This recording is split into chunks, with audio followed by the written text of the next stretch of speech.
மகாராணி அவர்களே, தரித்திர குல திலகமே, உங்க பொற்பாதங்களை நீங்க இப்போ உங்க தாய் வீட்டு வாசப்படியில வைக்கிறீங்களா? ஏண்டி, தூய தமிழ்ல சொன்னது உனக்கு ஒன்னும் புரியலையா? நான் ஏதோ நாடகத்துல நடிக்கிறவன் காமெடின்னு நீ நினைச்சுக்கிட்டு இருக்கிறியா? இல்ல, காமெடி இல்ல, இறங்கடிக்கல. உன்னை நான் கல்யாணம் பண்ணிக்கிட்டு உங்க வீட்டுக்கும் என் வீட்டுக்கு அலைஞ்சதான் மிச்சம். இது வரைக்கும் நான் கேட்ட எதையுமே உங்க வீட்டுல செய்யவே இல்லை. ஓடி உங்க வீட்டுக்கு பாட்டு போடி. என்னம்மா கௌரி, என்னாச்சு? எதுக்காகமா இப்ப அழற? என்னால எதுவும் செய்ய முடியலம்மா. காலையில எழுந்ததுல இருந்து அவருக்கு கொடுக்க வேண்டிய வரதட்சணை இன்னும் கொடுக்கலன்னு சொல்லி எனக்கு கொடுமைப்படுத்தினாருமா. நீ கவலைப்படாத, மாப்பிள்ளை கிட்ட நான் பேசுறேன். ஏன் மாப்பிள்ளை என் பொண்ணு இவ்வளவு கஷ்டப்படுத்துறீங்க? என்கிட்ட மட்டும் பணம் இருந்தா நீங்க கேட்டதெல்லாம் கொடுத்துருக்க மாட்டேனா? அடடா, என் மாமியாரே, ஊருக்கு போய் மேக்கப் போட்டு டயலாக் பேசி டிராமா பண்றவன் நானு. அப்படிப்பட்ட என்கிட்டயே அழகா டிராமா போட்டீங்கல்ல. அவ்வளவு தூரத்துல இருந்து இங்க வந்து ஏன் உங்க பொண்ணை கல்யாணம் பண்ணிக்கிட்டேன்? இங்க 20 சவரனோ 30 சவரனோ எனக்கு தங்கம் வரதட்சணையா கிடைக்கும்னு தானே. தங்க இல்லாம இந்த அலுமினியத்தை வச்சுட்டு நான் என்ன பண்றது? உங்க அலுமினிய பாத்திரத்தை நீங்களே வச்சுக்கங்க. என்ன கொஞ்சம் போக விடுறீங்களா தாயே? ஐயோ கடவுளே, நான் என்ன பாவம் பண்ணேன்? ஏன் இப்படி என்ன சித்திரவதை பண்ற? ஒரு மகளை ஊமையா படைச்சிட்ட, இன்னொரு பொண்ணோட வாழ்க்கையை இப்படி நாசமாக்கிட்டியா? நான் இப்ப என்ன பண்ணுவேன்? யார்கிட்ட போய் ஆரம்பிச்சுட்டாங்க ஐயா அம்மாளும் பொண்ணு நாடகத்தை. அற்புதமா. இதோ இப்ப இந்த வீட்டுல நடக்கிற நாடகத்தை பாக்க இதோ இந்த ஊர் ஜனங்கள்லாம் இப்ப வந்துருவாங்க பாருங்க. ராமச்சந்திரா, நீ உஷாராய்க்க. வந்துட்டாங்க, இந்த ஊர் ஜனங்க வந்துட்டாங்க. வாங்கப்பா வாங்க, வாக்கு கொடுத்தா காப்பாத்தன மகாஜனங்களே. என் கல்யாணத்துக்கு வந்து 3 வேளையும் நல்லா சாப்பிட்டுட்டு 10 10 பைலி மடிச்சிட்டு போனீங்களே. இப்ப என் நிலைமையை கொஞ்சம் கேளுங்க. எனக்கு ஏமாத்தி அவங்க பொண்ணை கல்யாணம் பண்ணி வச்சு இந்த குடும்பம் எனக்கு கொடுக்கிற மரியாதையை பாருங்க. மாமா, என்ன இதெல்லாம்? இவரு பேரு சின்னசாமி. ஆனா 1 கிராம், ஒரே 1 கிராம் தங்கம் போறது கூட இவனுக்கு வக்கில்ல. கேளு, உன் தங்கச்சிக்கு தங்கமா பூட்டி எனக்கு கல்யாணம் பண்ணி அனுப்பி வச்சீங்களே, அத கேளு. என்ன விஷயமா இருந்தாலும் உள்ள போய் பேசலாம். வாங்க மாமா. இங்க பாரு, மறுபடியும் வீட்டுல பேச்சுவார்த்தை நடத்தி அவளை என் வீட்டுக்கு கூட்டிட்டு போற ஐடியால நான் வரல. இந்த மாமா மச்சான் சென்டிமெண்ட், அவ என் பொண்டாட்டிங்கிற கமிட்மெண்ட், இந்த ரெண்டையும் வெட்டி விடத்தான் நான் இங்க வந்திருக்கேன். கௌரி, வெறும் கௌரி அனுப்பிச்சா மட்டும் பத்தாது கண்ணா. டவுரியும் கொடுத்து அனுப்பணும். ஓஹோ, ஃப்ரீயா இங்க நாடகம் நடக்கிறத பாக்க வந்துட்டீங்களா? நான் என்னோட கஷ்டத்தை உங்க முன்னாடி சொல்றதுக்கு வந்திருக்கேன். ஆனா நீங்க தான் யாரும் கேட்க தயாரா இல்ல. இதே டயலாக நான் ஸ்டேஜ்ல பேசியிருந்தேன்னா ஜனங்களா ஜோரா கைதட்டி என்ன ஹீரோ ஆக்கிருப்பாங்க. என்னப்பா இப்படி பண்ணிட்டு இருக்க? யாருப்பா அது? நீதானா? என் கல்யாணத்துக்கு உன்னை கூப்பிடாமலேயே நீயா வந்து கால் மேல கால் போட்டு உட்கார்ந்து வந்தானே. 120 ரூபாய் முய்ய வச்சுட்டு 300 ரூபாய்க்கு சாப்பிட்டுட்டு 10 10 கவர்லயும் கட்டிட்டு போனவன் நீ எல்லாம் இப்ப பேச வந்துட்ட. இதெல்லாம் என் தலையெழுத்துடா. நான் யாருகிட்ட போய் சொல்லியாளா? சரி, இப்ப நான் டீடைலா ஸ்டோரிய சொல்றேன், கேளுங்க. என் கல்யாணத்தப்ப இவங்க பொண்ணுக்கு 20 பவுன் நகை போடுறதா வாக்கு கொடுத்தாங்க. ஆனா குடுக்கல. அப்புறம் சீமந்தத்துக்கு போடுறதா சொன்னாங்க, அதையும் செய்யல. முதல்ல குழந்தை பிறக்கட்டும், அதுக்கப்புறமா போடுறேன்னு இவங்க எல்லாரும் சேர்ந்து என் காதுல பூவை சுத்துனாங்க. இப்ப எனக்கு குழந்தையும் பிறந்து அவ இப்ப ஸ்கூலுக்கும் போய்கிட்டு இருக்கா. இப்பவும் நான் கேட்காம விட்டுட்டா என் பொண்ணுக்கும் கல்யாணம் முடிஞ்சு என் வீட்டுக்கு மருமகம் வந்தாலும் இவங்க தரப்போறது இல்ல. அதனால நான் என் பொண்டாட்டி கூட வாழ தயாரா இல்ல. நான் கேட்கறது ஏதாவது தப்பா இருந்தா உங்க கால் இருக்கிற செருப்பை கழட்டி என்ன அடிங்க. ஆனா அதுக்கு முன்னாடி எனக்கு சேர வேண்டிய நகையை கொடுத்துட்டு அடிங்க. மாமா, பணம் இருந்தா கொடுக்க மாட்டோமா? சொல்லுங்க. தெரியுதுல்ல? அப்ப நான் சொல்றத கேளு. எப்படியோ உனக்கு பெரிய வீட்டு சம்பந்தம் கிடைச்சிருச்சு. அவங்க எப்படியாவது உனக்கு ஒரு 50 சவரன் நகை போடுவாங்க. அதுல ஒரு 20 சவரன் நகையை எடுத்து நைஸா என்கிட்ட கொடுத்தேன்னா அதை நான் என் பொண்டாட்டி கழுத்துல போட்டு மினு அவளை ஜொலிக்கிற மாதிரி எப்பவும் தங்கமாவே நான் பாத்துக்குவேன். அவ்வளவுதான் ராஜா. அப்படி இல்லன்னா அது வர்ற வரைக்கும் உன் வீட்டு வாசப்படியை நான் முதிக்க மாட்டேன்.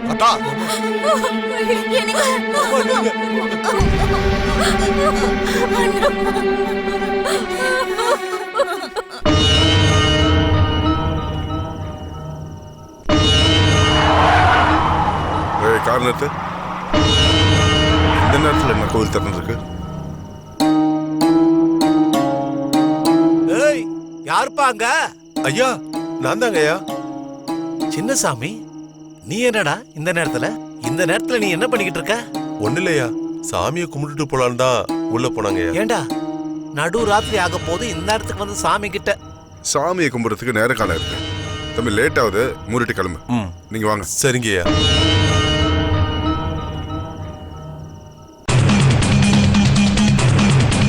ஐயோ ஐயோ, என்ன செய்வேன் பகவானே?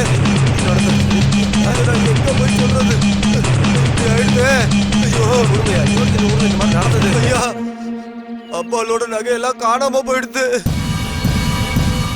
என்னையா இது கொடுமையா இருக்கு. இத்தனை வருஷமா இல்லாம இந்த தடவை அலங்காரம் பண்ணி அம்பாளுக்கு நகை எல்லாம் சாத்திட்டு பூட்டிட்டு போனேன். இன்னைக்கு காலம்பரம் வந்து திறந்தா அம்பாள் உடம்புல நகையே இல்லைண்ணா. ஏ முத்து அண்ணா போ சின்னசாமியை கூட்டு வா. சரிங்கண்ணா. ஏய் அது இல்லைங்க ஐயா, ராத்திரி நம்ம பார்க்கும்போது சின்னசாமி இங்க தான் இருந்தான். அவன் போனதுக்கு அப்புறம் நகையெல்லாம் காணோம்னா என்ன? ஒருவேளை சின்னசாமியே நகையை எடுத்திருப்பானோ? இருந்தாலும் இருக்கலாம் ஐயா. ஏன்னா நேத்து அவங்க மாமா வீட்டுக்கு வந்து கல்யாணத்துக்கு நீங்க போடுறேன்னு சொன்ன நகையை எனக்கு கொடுத்தாதான் பொண்ணை கூட்டிட்டு போவா, இல்லைன்னா பொண்ணை நீங்களே வச்சுக்கிட்டு போயிட்டாரு. ஆமாங்க ஐயா, நேத்து நடந்த விஷயத்த நானும் பார்த்தேன். தங்கம் கொடுக்கலன்னா வாளா வெட்டி ஆக்கிடுவேன்னு சொல்லிட்டான். அப்படின்னா நகை எல்லாத்தையும் அந்த சின்னசாமி தான் எடுத்திருப்பாங்க ஐயா. அப்படியும் இருந்திருக்கலாங்க ஐயா. நேத்து ராத்திரி நம்ம வந்து பார்க்கும்போது அவன் ஒரு மாதிரி இருந்தான். ஐயாவை பாத்துட்டாருல, இன்னும் என்னத்த சாட்சி தேவை இருக்குதுக்கு? ஏய் வலி விடுங்க, வலி விடுங்க, வலி விடுங்க, தள்ளி விடுப்பா, வலி விடு. ஐயா, நகையை திருநது நான் இல்லைங்க ஐயா, எனக்கு எதுவுமே தெரியாது. நேத்து ராத்திரி நான் சாமி கும்பிட்டு போலான்னு தான் அங்க வந்தேன். சாமி கும்பிடுறதுக்கு நடு ராத்திரில தான் வருவியா நீ? அப்படி இல்லைங்க ஐயா, தினமும் காலையில கோவில் திறக்கும் போது அந்த பூசாரியோட சேர்ந்து இவனும் வந்துருவான். ஆனா இன்னைக்கு மட்டும் தனியா போய் பஸ் ஸ்டாண்ட் நிக்கிறான். அங்க இருந்தா அவனை கூட்டு வந்திருக்கோம். இல்லைங்க ஐயா, நான் எங்க மாமாவை பார்த்து பேசி கூட்டிட்டு வரலான்னு தான் போனேன். பேசி கூட்டிட்டு வரலான்னு போனியா இல்ல திருந நகையெல்லாம் கொடுத்துட்டு வர போனியா நீ? இல்லைங்க ஐயா, நான் திருடலங்க ஐயா. தப்பு செஞ்சவன் தானே ஒத்துக்கிறோம்னா உண்மை என்னைக்குமே வெளியே வராது. உன் பிரச்சனை என்னன்னு சொல்லியிருந்தீங்கன்னா நானே இதை தீர்த்து வச்சிருப்பேன். கோவில்ல கை வைக்க வேண்டிய அவசியம் இருக்காது. உனக்கு சின்ன வயசுன்னு கூட யோசிக்காம இந்த கோவிலுக்கு பாதுகாப்பு அதிகாரியா வச்சு தப்பு பண்ணிட்டேன். எவ்வளவு பெரிய பாவம் பண்ணிருக்க தெரியுமா? ஐயா, நான் இருக்கிற நிலைமை எதிர்த்து போராடணும்டா. தப்பு பண்ணக்கூடாது. 3 தலைமுறைகளா உன் குடும்பம் தான் இந்த கோவிலை பாதுகாத்திருக்கு. அதனால உனக்கு 24 மணி நேரம் டைம் தரேன். அதுக்குள்ள எடுத்த நகையெல்லாம் திருப்பி கொண்டு வந்து வச்சிடு. இல்லைன்னா இந்த மல்லிகார்ஜுனாவுடைய கோபத்துக்கு ஆளாவ. ஜாக்கிரதை.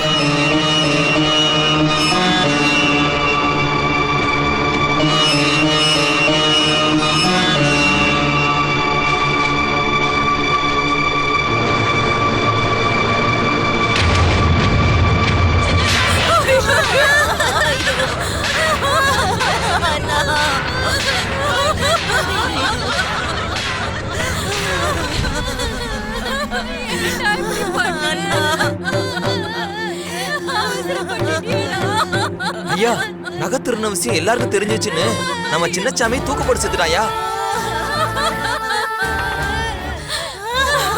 ஐயோ, என்ன விட்டுட்டு போயிட்டியேடா. இப்படி எங்க எல்லாரையும் அனாதையா விட்டுட்டு போயிட்டியேடா. இனிமே நாங்க என்ன பண்ண போறோம்? அண்ணா, இங்க பாருண்ணா. அம்மா, நானு, காவேரி எல்லாரும் இங்கதான் இருக்கோம்ண்ணா. பேசுண்ணா, எங்க கிட்ட பேசுண்ணா. ஐயோ, அந்த ஆள் வந்து வரதட்சணை கேட்டதுனால தானே நீ உயிரையே விட்டுட்ட. இது எல்லாத்துக்கும் நான் தான் காரணம். நான் தான்.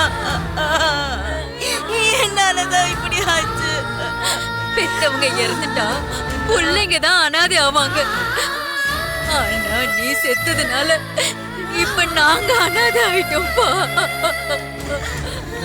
ஐயா, நீங்க கிளம்புங்க ஐயா. அந்த அம்மாவை பார்க்கறதுக்கு மனசு கேட்கல. அவங்களை எப்படியாவது சமாதானப்படுத்த. எனக்கு புரியுதுங்க ஐயா.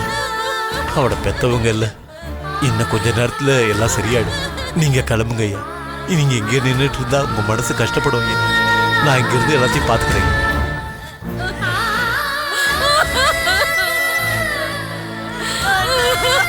நாங்க என்ன பண்ண போறோம்? எங்க அந்த பையன் சின்னசாமி தூக்கப்பட்டு செத்துட்டானாங்க. இப்ப நம்ம பொண்ணோட வாழ்க்கை நாசமா போச்சு. உன் பொண்ணு வாழ்க்கையை பத்தியெல்லாம் நான் கவலைப்படல. அன்னைக்கு ரொம்ப வீராவேசமா அந்த மல்லிகார்ஜுனா முன்னாடி தட்ட மாத்தி நிச்சயதார்த்தம் பண்ணிட்டேன்.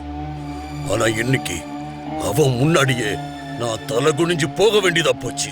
உன்னையே கொடுக்கிற 25 பவுன் நகை கொடுக்க மாட்டானா? கேட்கலையே. என்கிட்ட ஒரு வார்த்தை கூட அவன் கேட்கலையே. அவன் தூக்கு மாட்டிக்கிட்டு செத்து உயிரோட என்ன அவன் சாகடிச்சிட்டான். என் மான மரியாதை எல்லாம் போயிடுச்சு. அண்ணா, பேப்பர் படிச்சிட்டு இருக்கீங்களா? அரசியல் நிலவரம் எப்படி இருக்கு? அப்படியேதான் இருக்கு. அது போனா போது பேப்பர்ல என் எதிர்காலத்தை பாருங்க. மிருகங்களுக்கெல்லாம் ஜோசியம் பார்க்க மாட்டாங்க. பேப்பரை பார்த்து சொல்லுங்கண்ணா. உனக்கு 1 இல்ல 2 இல்ல 3 இல்ல ஆ. உடம்பு பூரா பிரச்சனை வரப்போகுது. உனக்கு டெங்கு வந்துருச்சு. சிக்கன் குடியா வந்துகிட்டே இருக்கு. ஒருவேளை உனக்கு எய்ட்ஸ் இருக்கான்னு டவுட் இருக்கு. அடியில எலி கடிச்சு பிளேக் வரதுக்கு வாய்ப்பு இருக்கு. எல்லாத்துக்கும் மேல ஃபைனல் டச் பன்னி ஃபீவர். ஓ, மஞ்ச காமால வேற இருக்கு போல இருக்கு. பைல்ஸா இருக்கு. சீக்கிரம் ஹார்ட் அட்டாக் வந்து. ஐயோ போதும் போதும் போதுனே. உங்ககிட்ட போய் என்னோட ராசி பலனை கேட்டனே, என் செப்பலால என்னையே அடிச்சுக்கணும்னா. ஏச்சே, அது ரொம்ப பழசுடா. ஏன் செருப்பு எடுத்துக்கோ. வணக்கம் ஐயா. வணக்கம், வாங்க. மல்லிகார்ஜுன ஐயாவும் வந்திருக்காரா? இல்ல அவங்களுக்கு கொஞ்சம் அர்ஜென்ட்டான வேலை இருந்தது. அதனால ஒரு முக்கியமான விஷயத்த சொல்லிட்டு வர என்ன அனுப்பி வச்சாங்க. என்ன விஷயம்? நம்ம ஊர் அம்மனுக்கு அவரு சில நகைகளை செஞ்சு வச்சிருக்காரு. அத அம்மனுக்கு இந்த வெள்ளிக்கிழமை சாத்துறதா இருக்காரு. அதுக்கு நீங்க உங்க குடும்பத்துல உள்ளவங்க மக எல்லாரும் வரணும்னு சொல்லிட்டு வர சொன்ன. கண்டிப்பா வந்துடுறோம்.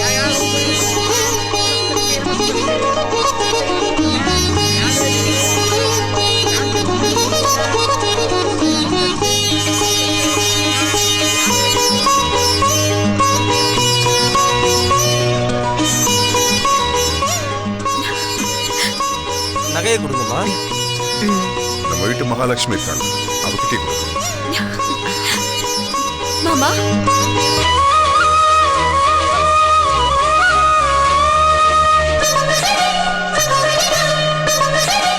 இந்தாங்க.